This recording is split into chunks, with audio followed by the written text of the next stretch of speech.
জুনে টি-20 বিশ্বকাপ। সেখান থেকেই নতুন নিয়ম শুরু হয়ে যাচ্ছে। ম্যাচের মাঝে এখন আর অযথা সময় নষ্ট নয়। ক্রিকেট মানে শুধু খেলা নয়, বিনোদনও।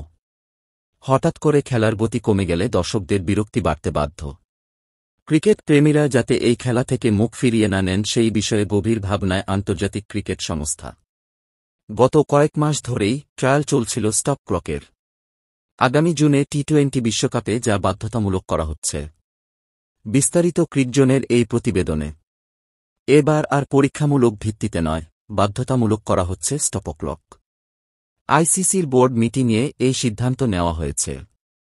পরীক্ষামূলকভাবে এতদিন এই নিয়মের সুফল পেয়েছে আন্তর্জাতিক ক্রিকেট সংস্থা। দেখা গিয়েছে এই নিয়মের ফলে অন্তত 20 মিনিট সময় নষ্ট আটকানো গিয়েছে। আরও কিছুদিন এই নিয়মকে ট্রায়ালে রাখার পরিকল্পনা থাকলেও চূড়ান্ত সিদ্ধান্ত নিয়েছে আইসিসি।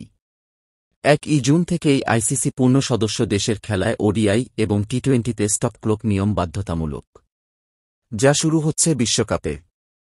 নতুন ওভার শুরুর জন্য ফিল্ডিং টিমের কাছে সময় থাকবে 60 সেকেন্ড। মাঠে একটি ইলেকট্রনিক বোর্ড থাকবে, যেখানে 60 থেকে 0 কাউন্টিং হতে থাকবে। এই 60 সেকেন্ডের মধ্যেই নতুন ওভার শুরু করতে হবে। 2 বার ওয়ার্নিং দেওয়া হবে।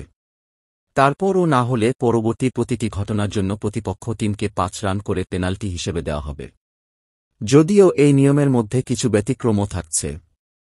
আম্পায়ারের অনুমতিতে কোনো প্লেয়ারের মাঠেই ট্রিটমেন্ট চললে সে সময় স্টপক্লক নিয়ম কার্যকর হবে না।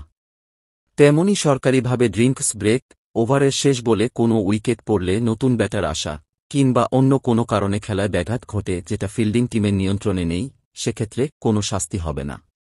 দর্শক, এখন এই পর্যন্ত।